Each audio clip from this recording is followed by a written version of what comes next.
Good evening. You're watching the main news on HKIBC. I'm Maisy Mok. Here's a look at tonight's top stories.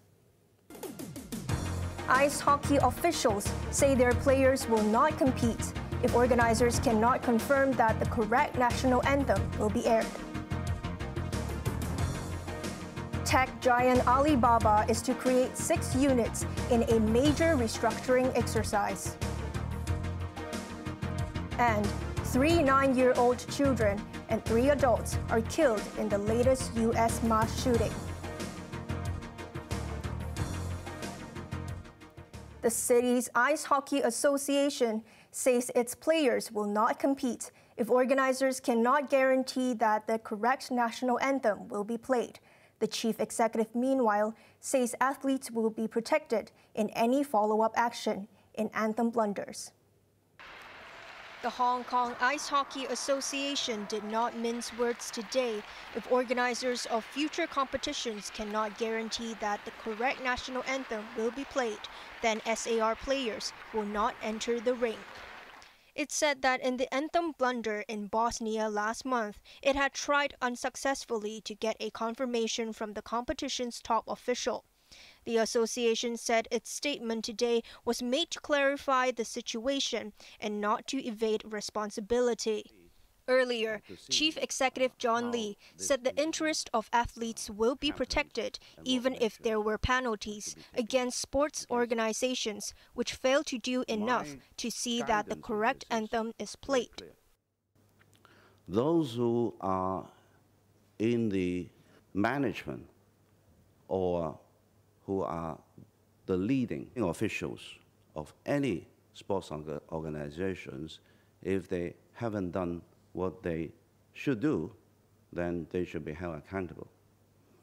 And action should be taken appropriately.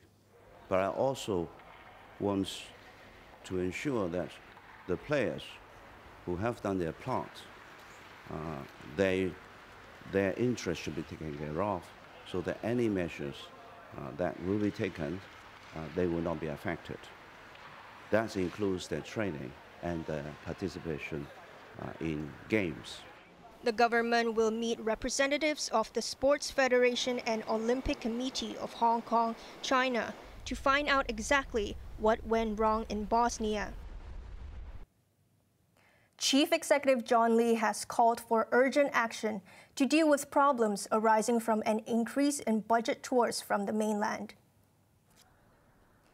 Residents of some areas popular with mainlanders have complained of nuisance, such as tourists eating takeaway meals on the street. Lee said the Sports, Culture and Tourism Bureau and the Travel Industry Authority have to think of ways to keep tourists and residents happy. He also said the government will develop both the northern metropolis and the Khao Yi Chau artificial islands, despite financial concerns. After freezing and deducting fares in the past 3 years, the MTR Corporation is expected to raise fares by 2.3% in June.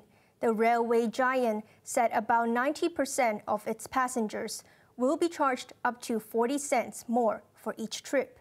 Joanna Ho reports. Wage and payroll statistics released by the government today indicated that MTR Corporation can raise fares by 2.3% this year. The figure was calculated using the latest fare adjustment mechanism.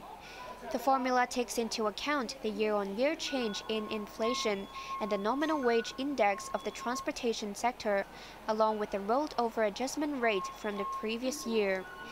But this year, the railway giant's profits from property is included. Its fare adjustment rate will be subjected to a higher reduction the more it reaps from property. The operator has also volunteered to defer 0.2% of the calculated result this year to next year. This man indicated there's no choice even if he disagrees with the fare hike, saying MTR is the public transport mode that he uses most. This woman said it's unreasonable to raise fares as accidents and service disruptions have occurred frequently on the rail network. The MTRC is facing $100 million in fines under a new arrangement which imposes stiffer penalties on accidents and service disruptions. The money will be used as fare discounts on 4 days in April and May, when passengers can commute by paying only half the price of tickets on all routes except the airport's express line. Joanna Ho, HKIBC. Police have arrested 3 people after burglars grabbed watches worth $10 million from a shop in Tsim Sha Tsui last Saturday. The stolen items are still missing, and officers are searching for more suspects. 3 days after a daring $10 million daylight robbery in the heart of one of the city's busiest districts, police announced a breakthrough in their investigations. Superintendent Garkam Lam disclosed that 3 suspects were arrested. He said before the robbery at the CKE shopping mall at 3 p.m. last Saturday, a black car arrived at a reservoir in Shunwan at the same time as another car carrying the 4 suspected robbers. The owner of the black car and the person who drove it were arrested in Shanshui and Shamshui-po the day after the holdup. A suspected robber was arrested in Shamshui-po yesterday. Police identified them as a businessman, a construction worker, and an unemployed person. The getaway car, with wigs, gloves, reflective vests, and helmets inside, was found in Campton early today. The robbery, which was captured by a surveillance camera, showed 4 men grabbing 46 luxury watches and cash from the shop after threatening staff with knives. They escaped in a car on Nathan Road. Officers are hunting for at least 3 more people. Police are also searching for the loot, consisting of watches worth over $10 million, a mobile phone, and $37,000 in cash. Former Taiwan leader Ma Ying-jeou has visited the Sun Yat-sen mausoleum in Nanjing on the 2nd day of his 12-day tour of the mainland. After paying his respects at the tomb of the father of modern China, Ma told the media that China and Taiwan must pursue peace, or neither will have a future. The former Kuomintang leader is traveling to several mainland cities in a personal capacity, accompanied by family members, academics, and students. He hopes to forge closer ties with the mainland and promote youth exchanges. U.S.-listed shares of Alibaba have jumped in early trading after the Chinese tech conglomerate disclosed plans for a major overhaul. Its business will be split into 6 units, each with its own chief executive and board of directors, and will raise funds on their own. The 6 units will comprise groups involved in cloud intelligence, e-commerce, local services, smart logistics, global digital commerce, and digital media and entertainment. Daniel Zhang will remain chairman and chief executive of the Alibaba Group. 3 young children were among 6 people shot dead in a school in the U.S. city of Nashville. Police later killed the suspect, who was identified as a former student. Azam Khan reports. Police escorted young children to safety following a mass shooting at a private Christian school in Nashville, Tennessee. A 28-year-old former student, wielding 2 assault rifles and a pistol, killed 3 9-year-old pupils, the school's top administrator, a substitute teacher, and a janitor. Video released by the Metro Nashville Police Department showed the shooter, Audrey Hale, heavily armed and with a detailed map of the school, firing through the doors and scouring the hallways. After police rushed to the school, a shootout ensued and the suspect was shot dead. The Nashville tragedy is the latest in a series of mass shootings in a country growing increasingly unnerved by bloodshed in schools. Aren't you guys tired of covering this? Aren't you guys tired of being here and having to cover all of these mass shootings? I'm from Highland Park, Illinois. My son and I survived a mass shooting over the summer. I have been lobbying in D.C. since we survived a mass shooting in July. I have met with over 130 lawmakers. How is this still happening? There was the familiar ritual, a prayer vigil by a reeling Nashville community, and another appeal by President Joe Biden for gun control. This was the 129th mass shooting in the United States so far this year, and the 13th school shooting resulting in deaths or injuries. Azam Khan, HKIBC. Israeli Prime Minister Benjamin Netanyahu has decided to delay his controversial judicial overhaul following massive protests. Unions called off strikes after his announcement, but overnight, protesters in Tel Aviv clashed with police, who replied with water cannons. Hundreds of thousands of Israelis have demanded the scrapping of the judicial proposals. The plan divided the nation, shut down much of the country, and threatened to paralyze the economy. The reform would weaken the courts and make it hard to remove the prime minister, a move which many see as favoring Netanyahu, who is facing corruption charges. Netanyahu said he paused the plan to avoid a civil war, but warned that he will never surrender. Amnesty International has accused the West of racist double standards in the way it treated refugees from Ukraine and migrants from countries such as Haiti. Human rights group also denounced Western countries for ignoring the plight of other people last year.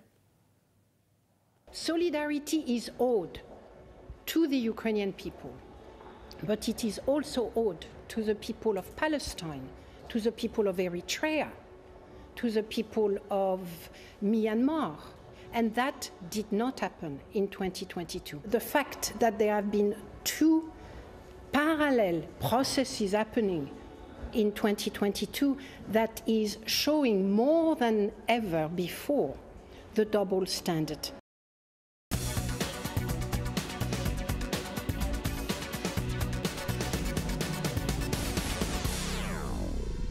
Reduced concerns about the stability of the U.S. banking sector helped push Hong Kong stocks higher. The Hang Seng Index gained 1.1%, with financials leading the rally. HSBC was up 1.9% and Standard Chartered 1.4% as banking worries eased. Insurance giant AIA rose 1.6%. Tencent jumped 4.2% due to the easing of licensing approval for domestic and international online games. But there was no appetite for instant noodle manufacturer Ting Yi. It plunged 10.4% after its net profit for last year slumped 31%. Now let's take a look at the market. The Hang Seng Index closed up 216 points. To the top 10 active stocks, Tencent was up $15.40. Meituan was up $3.20. AIA was up $1.30. Baidu was up $2.70.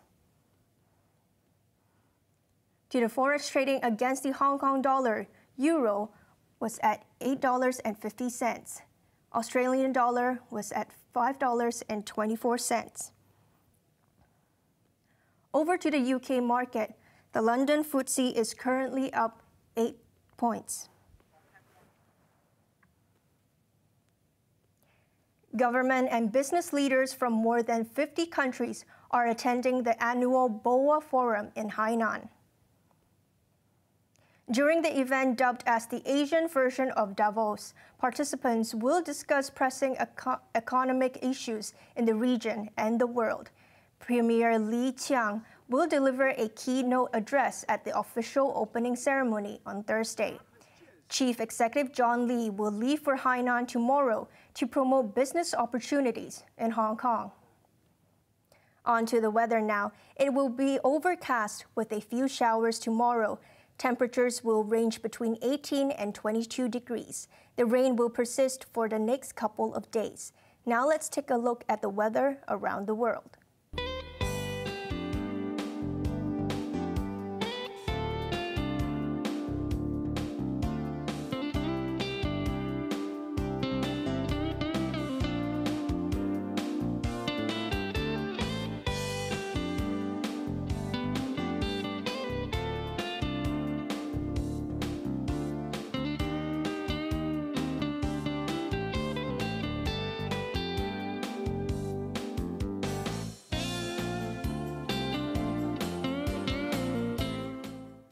That's our main news for Tuesday night. Join us for more news at 11. I'm Maisy Mok. Good night.